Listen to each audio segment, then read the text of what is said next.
Hello, and welcome to another episode of the Pixelated Sausage Show. Hi, how are we all doing today? Friday, April 7th, my father's birthday. Happy birthday, Dad. It's been a hell of a year and a hell of a end of last year. But we're here.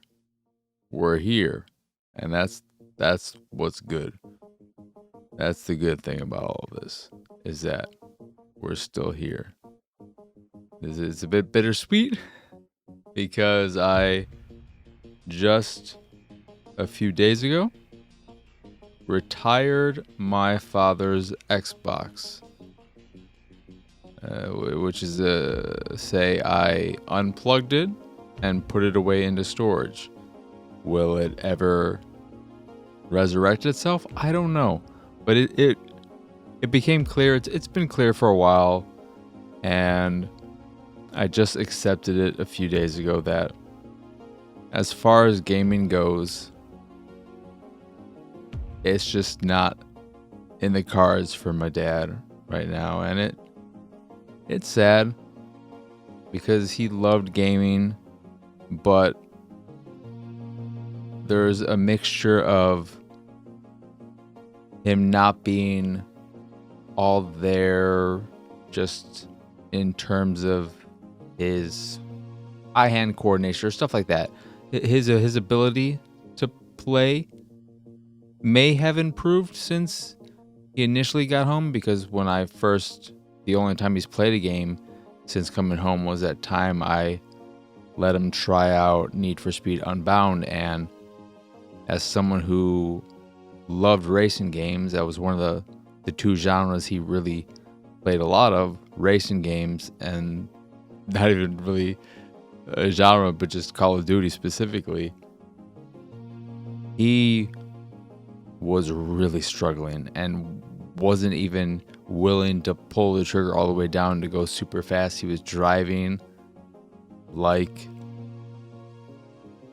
an old person. He was driving really slow and kind of scared, a little skittish. And it was really hard watching him struggle in a sense. And he's never tried to game since. I've tried encouraging him and telling him to play this or that, and it's okay if he struggles. He's going to, and it's probably good for him just with his mind to get him doing something a little bit different than what he is doing most of the time, which is a lot of TV watching and occasional reading. And he still likes to read his newspaper. But in addition to him needing what I would presume some time to readjust back into that gaming habit and the ability he had, the motivation just isn't there. And the motivation for other things, it's hard. It's hard because he is the same person in many respects, but there are ways in which he is not the same. And I don't know if he'll ever return to the person he was in his entirety prior to the stroke. And gaming may be something he never does again. Thankfully, he still has his love for golf and stuff like that. I can't wait for his regular group of people to start playing again, because I think he has been bowling as he did prior, which bowling is stupid. I don't care. I don't like bowling. He doesn't even like it that much. But he loves golf.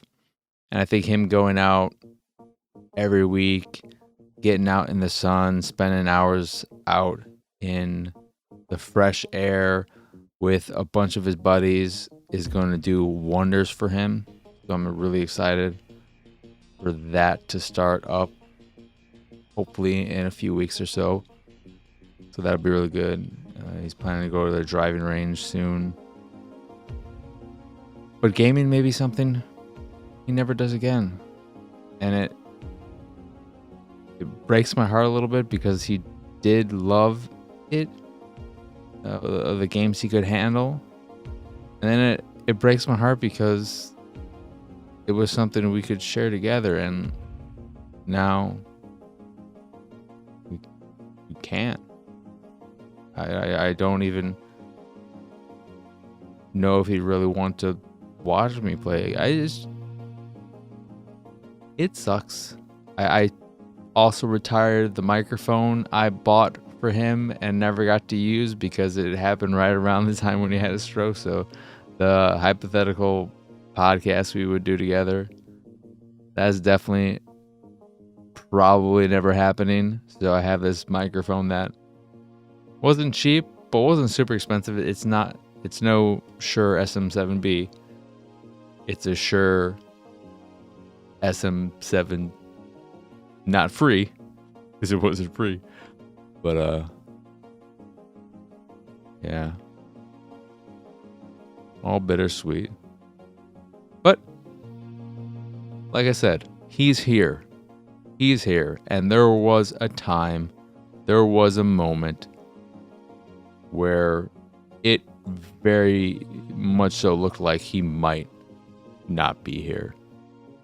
And then there was another instance, an episode, a month and change ago or so at this point, where it looked like, oh, is he having another mini stroke or something? Is it happening? Very scary day, which is what, again, if you remember, led to me getting sick for the first time in over a decade. A sickness that lingered in me for multiple weeks. It was one of the most annoying sicknesses I've ever had because it wasn't all at once. I would just get a symptom and have that hang around for a few days, and then I would get a new symptom. So it's just like all these side effects. Here's one right now, and now here's another one. Here, you're going to be nauseous for a few days. Now you're going to have a headache for a few days. Now you're going to be really cold. You're going to sneezing. You're going to be coughing. You're going to be really, really dumb. Dumb. But, yeah. Happy birthday, Dad. Big ol', what is it? 76 years old. My God.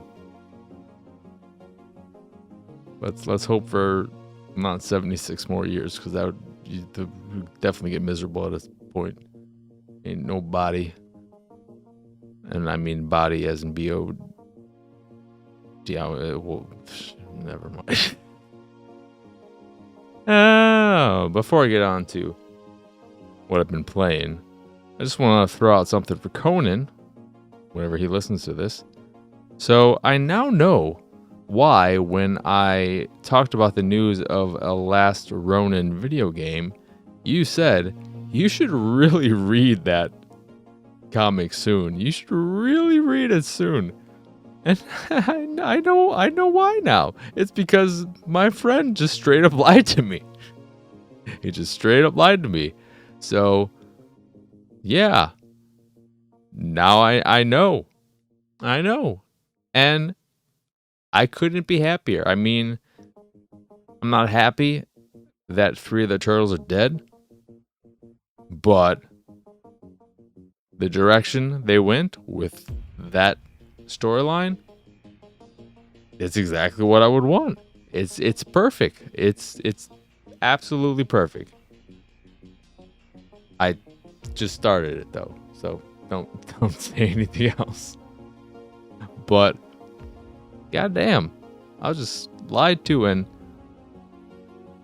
of course I didn't check to make sure the lie was the truth. I just assumed because it was a friend, but I was lied to, and then I look like a fool on that episode of the podcast. I legitimately thought when I realized it, should I delete that podcast episode? Because I'm embarrassed. And since it is available in video form, what is in my teeth? I can't just edit it out and re-upload it. I also got a haircut. I gave up on trying to grow my hair out. I'm very happy with my haircut. Same place. Thank you, Wanster, for the recommendation again. January is fantastic. She is wonderful. Super nice. Super warm. Great. Stylist, hair cutter, whatever you call. I have her card, so I don't know if it's her card. She just wrote her name on it. I think they just have a generic card for the store. But Sports Clips, good place to get your haircut. At least this one. If your stylist is named January as well. I was never a huge fan of the month, but now I think January is fantastic. And it was funny too because this is the second time I got my haircut there. And the last time I got my haircut anywhere was there. However, many months ago. And she apologized for not remembering me, which is ridiculous. Why would she remember me? I've been there once. Why is there something on her teeth? But, yeah.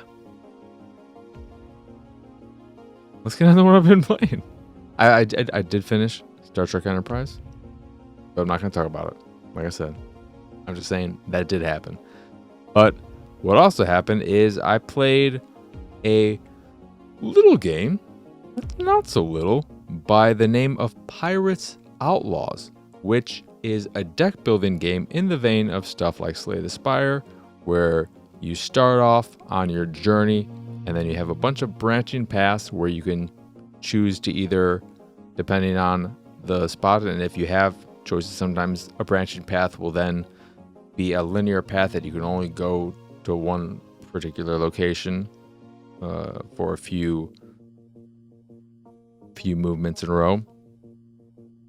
And you're moving your way to the top of the screen to fight a boss and then transition to the next area.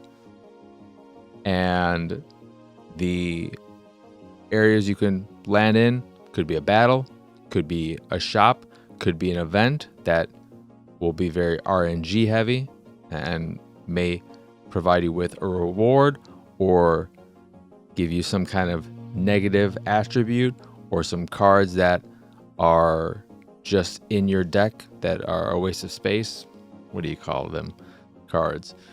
They could be called curses or whatever. And of course, given the name is Pirates Outlaws, it's very pirate themed. And it's good. I'll get into the gameplay in a bit, though it's not all that different from any other deck building game you've played, which is a bit of a problem, but it's a bit of a problem that persists in so many of these games that they don't often differ that much, and what you're really getting out of them is a new theme, typically, and just new content, new campaigns, and content to consume until you've worn it out and are ready for the next game. That said, one, I hate the fucking name. Pirates Outlaws? Why are they both pluralized? I don't like it. Make it Pirates Outlaw, or Pirate Outlaws, or Pirates Outlaw. I don't like that they're both pluralized. I don't like it. It bothers me. It's stupid that it bothers me as much as it does, but it fucking annoys the shit out of me. And I wish it was not named Pirates Outlaws.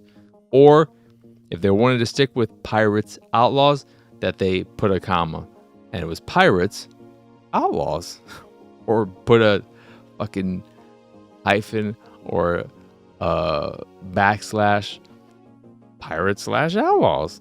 Anything else. I just nothing, no kind of punctuation. No, I don't like it. But that aside, visually, it's okay. It's very stylized, super lo-fi, polygonal, minimal colors. Or it's got a lot of colors, but in terms of it's a lot of like black shading and whatnot. And it looks nice. It's pleasant to look at. The problem is, and this is another me thing potentially, is that as someone who has in the past, it's been a long time since I've done this, but I was very deep into the Kickstarter community and the board game tabletop community and covered a lot of that for a while. The aesthetic, the art style of Pirates Outlaws is very, very Kickstarter board gamey, and that is fine. And it's something that may be appealing to a lot of you, to most people.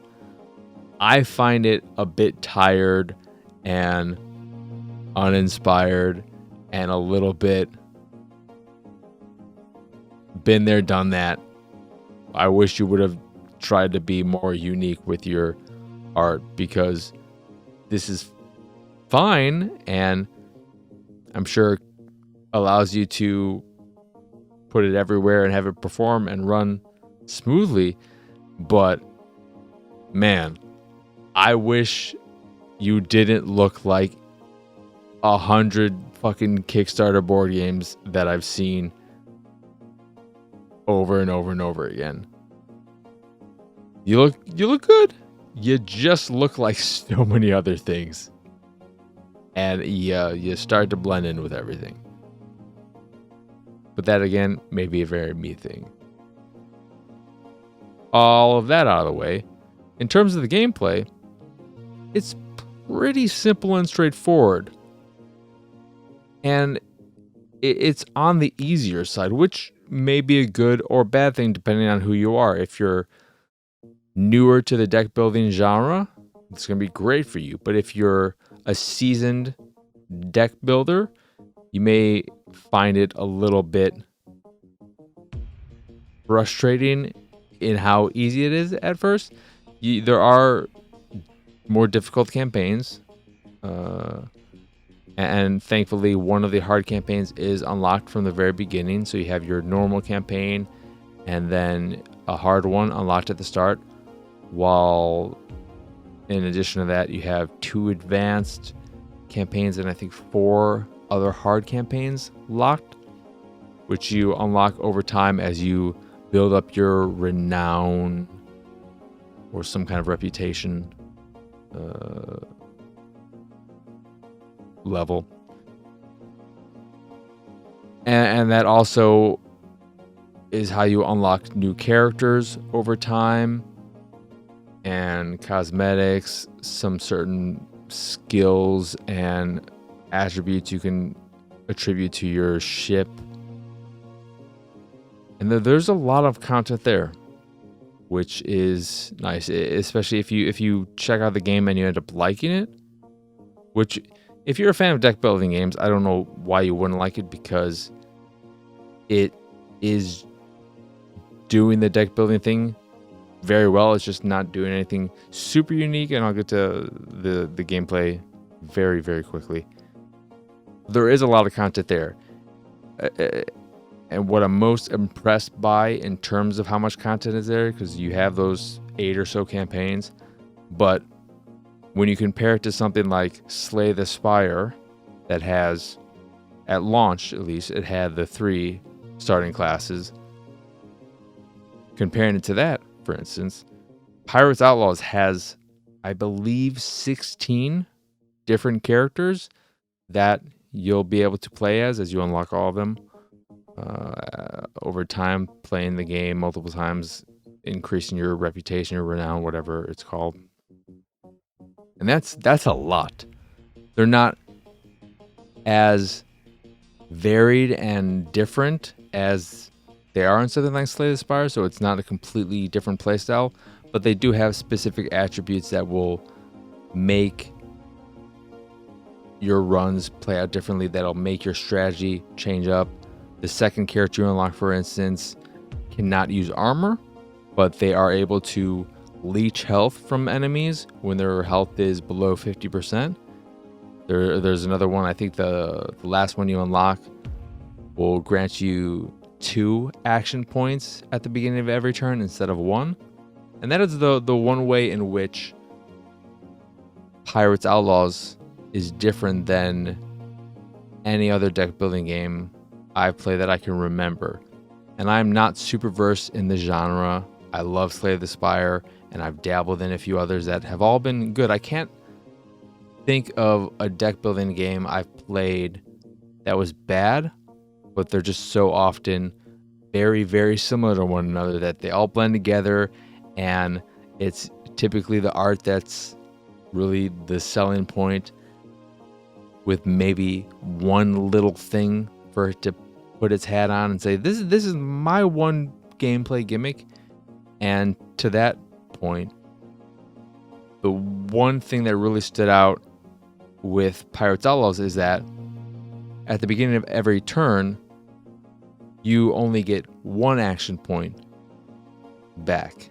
And their thematic version of action points that you can, the points you use to play cards during your turn, are bullets, or I guess they're cannonballs, but they could also be bullets, because with not a musket, but like those pistols, they were still using the round bullets that you put in and go.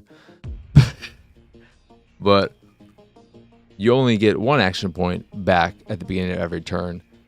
However, in your deck, in addition to your attacks and your defense, your various skills, are bullets or cannonballs. They could be either or. I cannot remember.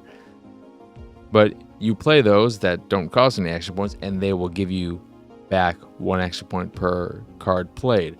Or if you have an upgraded one, you'll get multiple for a card. And that added a nice little spice to the deck building formula. It didn't make the game feel super unique and different from all other deck building games, but it made it feel like its own deck building game, like it like it's carved out its own little place in the subgenre and made a little nice home for itself, which is good, because if it didn't do something, then it would be easy to forget and toss aside and just be like, yeah, it's fine, but it's not really doing anything unique. That added element that you have to worry about and play around, because your action points will carry over from turns. So if you don't use all your action points, you're not going to lose them between turns. So you have to think in that way as well. But it plays out like so many other deck building games, where you are going along this branching path.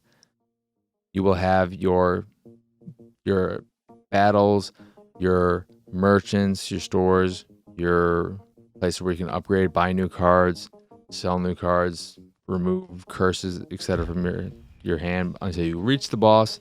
And then when you beat the boss, you can choose to go home with your riches or continue on and risk losing some of your rewards.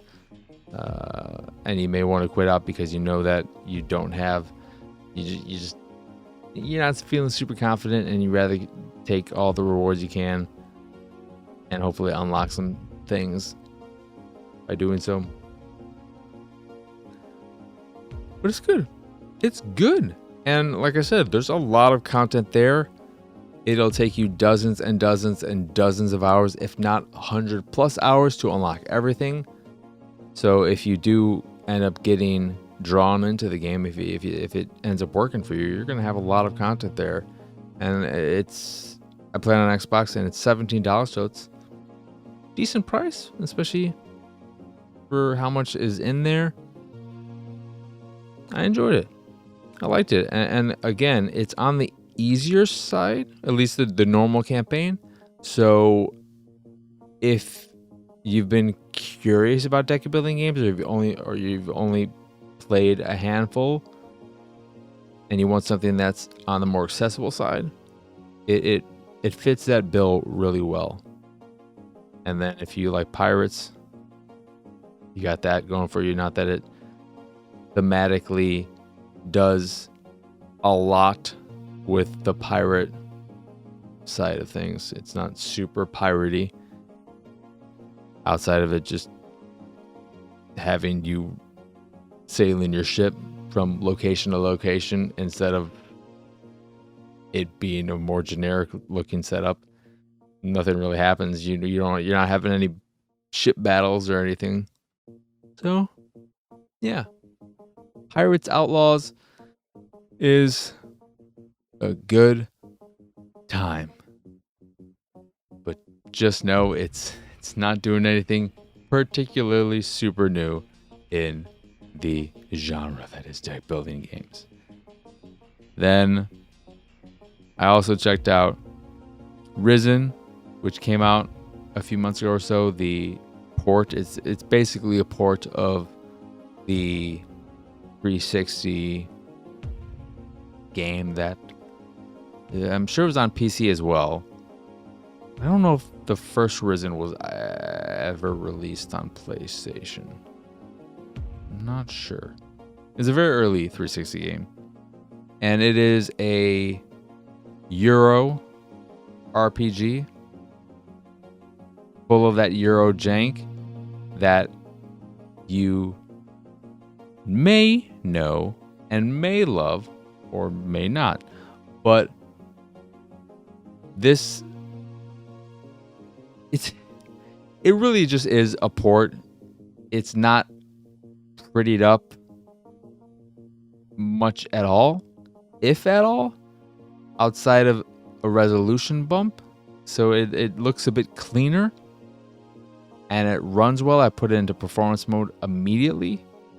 Not that I can't imagine that not put it in performance mode would make it look good, or it's just it loses some of the jank in that it actually runs well. Oh my god, my alarm is beeping. It's midnight, everyone. Now it's officially my dad's birthday. Happy birthday, Daddy. But I don't know what to say about Risen because it's just a port where they didn't do much to it outside of re-release it, which isn't a bad thing, but it's also not something to get super excited about, especially if you've already played it.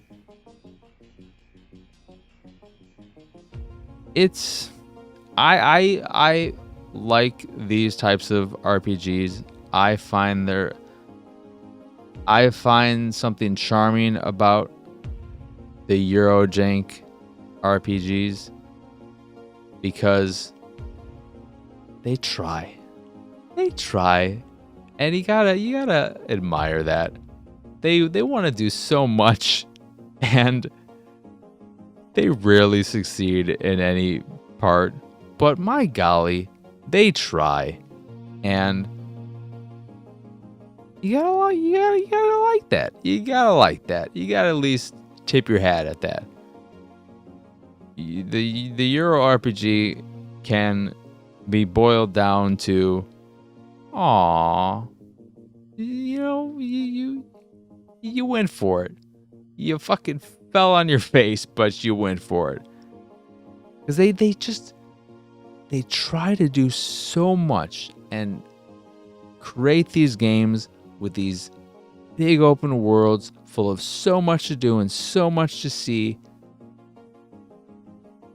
And it's clear that they're always biting off more than they can chew. And if they just scale things down, tried to focus on a few things instead, they probably could make an actual quality game. But they're ambitious. They're so ambitious. And that either works for you or doesn't. Risen just throws you into the deep end. You start off on a beach. You're shipwrecked. One survivor. And you are just let loose in the world. Go do what you gotta do. Very lucid tutorial. The jumping is mapped to one of the right analog stick, pressing it in, and when you do it, the camera does this weird zoom out thing when you start to, after you hit the apex of your jump and you start descending again. It's weird and mildly disorientating. Combat does not feel great. They didn't do anything to update the game. Again, it's a port. It's a port. It's not a remaster. It's not a remake. That's why it's not called Risen Remastered or Risen Remake. It's just called Risen because that's all they did. It was dead and they brought it back to life, re-releasing it. Here's Risen. And if you're looking for something where you can just get lost in, literally and figuratively, it may be worth checking out, but it's also, I believe, $30 with a launch sale, or not a launch. I think it's on sale right now for 20% off. So it's a little bit cheaper, but it's the kind of game that should drop to $15 sooner than later. So when that happens, if these type of games appeal to you, it's worth checking out. And I think you know if you like them Eurogen games, and if you do like those games, you probably already played this. It's from Prolific. This port wasn't done by them, but who is it? I'm pretty sure it's done by the Prolific Eurojank studio that did the Gothic games and what's the other one? I think they did another series. Let me check. Maybe not. Maybe not. Risen. Oh, was it always Piranha Bytes? Who did it? Wait, is Piranha Bytes? Oh, that's the name of them? I thought their name was something different. Yeah, this is the studio that did the Gothic games, the Risen games, and then the Elix games.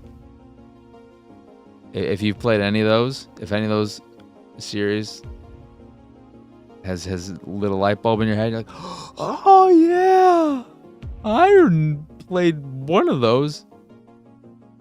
You're welcome. But I'm actually, as much as I enjoyed my time returning to this one, I really want to get back to, because they made, I believe, they made this, the 360 version of this, and I believe 2 backward compatible before putting the kibosh on that initiative. They didn't do 3, but I believe the second one is Risen 2 Dark Lord or Dark Waters and is pirate themed. Speaking of pirates, I would like to return to that.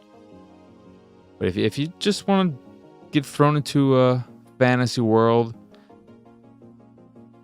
and explore it, discover things, very easily go down the wrong path where you shouldn't be at your current level and get destroyed right away. You can get killed so fast when you start up Risen by just ignoring a certain area. You could just be without a weapon and having these ostrich ass animals chasing after you, and then wolves, and then goblins, and you're like, fucking, why are you all coming after me? I'm just trying to get away from the beach. I don't like the beach and the ocean and the current.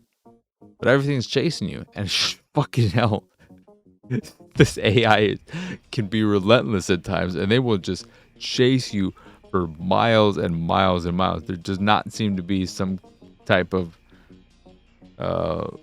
what is it called? It's not a leash system, but where an enemy can only chase you so far and then they'll return to their designated area. Sometimes they'll just keep coming after you, and you're like, fucking God, can I find a cliff or somewhere to get away from this piece of crap? It's all right.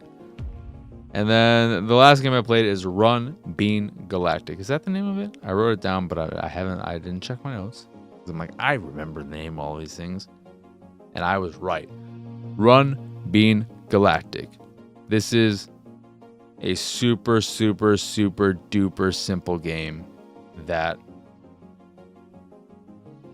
involves you as your character before you unlock any other ones. I think you're just like an astronaut, and you're running around a planet. And as you're running around the planet, there will be either spikes or these type of hovering things that you either have to jump over or roll under. Very, very simple visuals. Super, super basic. Single screen. It changes as you reach certain levels, but it's always just one sphere that you are constantly running around clockwise to start, but there will be instances where you will hit a flag, like a street sign looking thing, that'll reverse everything, and it could happen again. Very Uno-ish.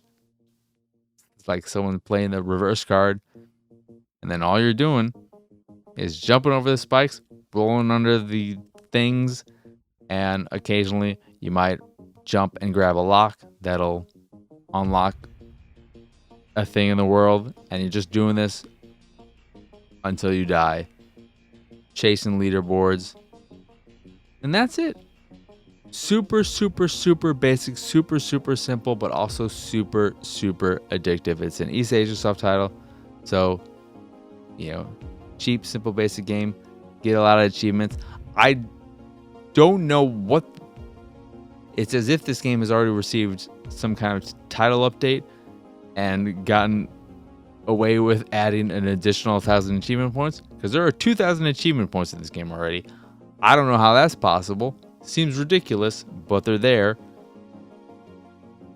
And yeah, it's very, very, very simple, but addictive. I had fun with it, and it's the kind of game that falls into that Flappy Bird type of space where you just want to keep one-upping yourself, and potentially randoms on a leaderboard, or friends if you have friends who play it.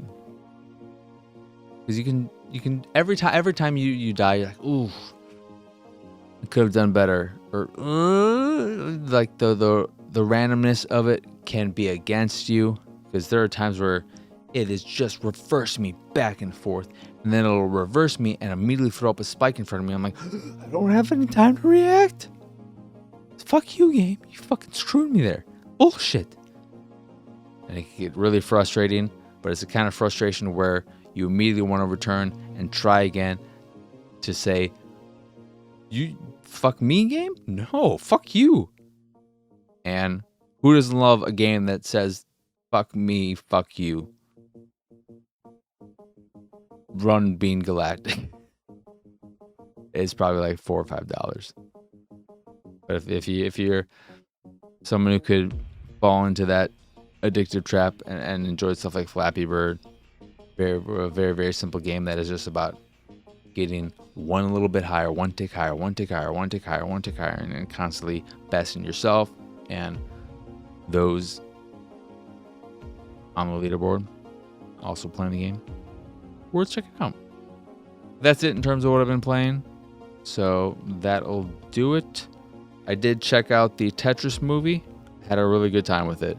It is very much so an exaggeration, an exaggerated portrayal of true events. But I thought it was done really well, and I had a good time with it. The final act does get a little bit overly crazy, and maybe if they toned that down a bit, it would have been a bit better. But I enjoyed that final act. It just becomes a little bit too ridiculous to the point of you as the viewer starting to question the validity of everything that's being told to you. Whereas up until that point, sure, things were exaggerated and heightened, but it still felt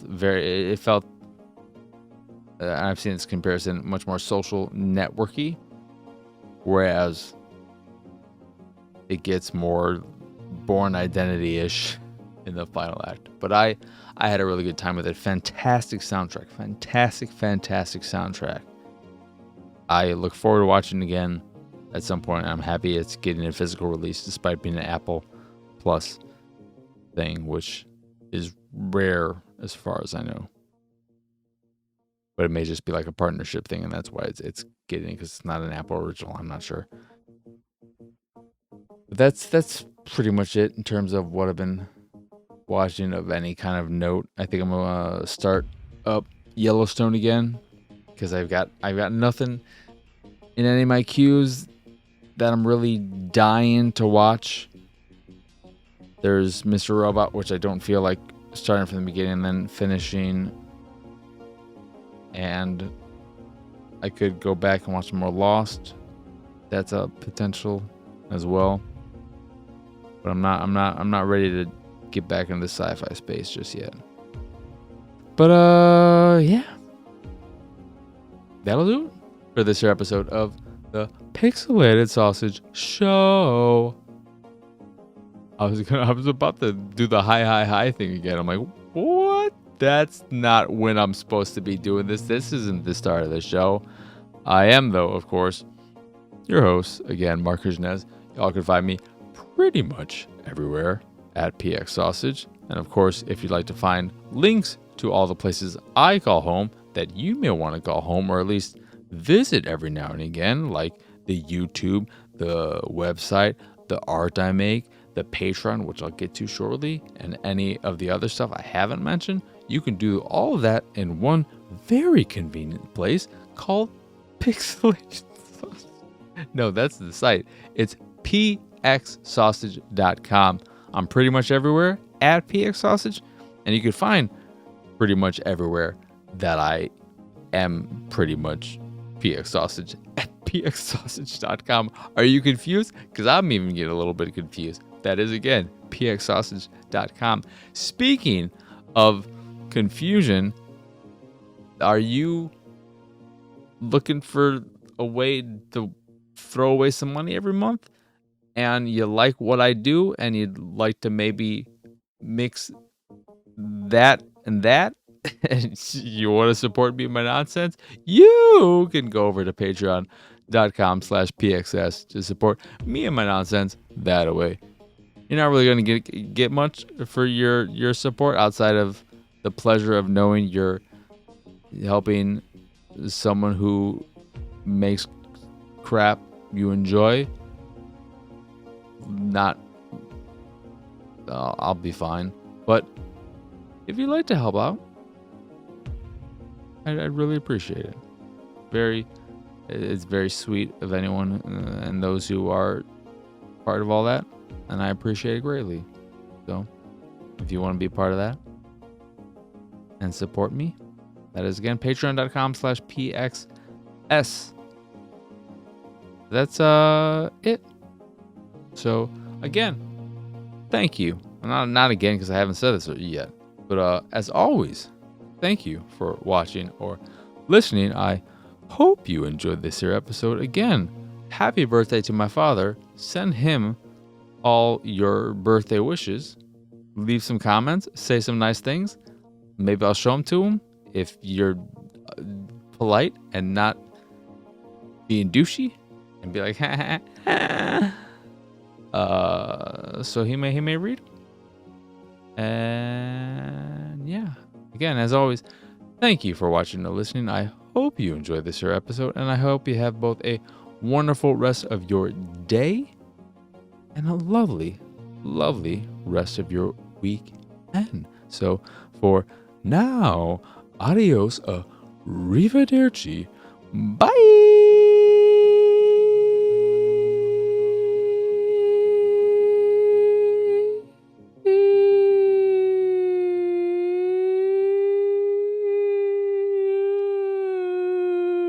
I really like my haircut. Thank you, Monster, for the recommendation again. Well, January is so good. Bye bye. It's go time. Go daddy.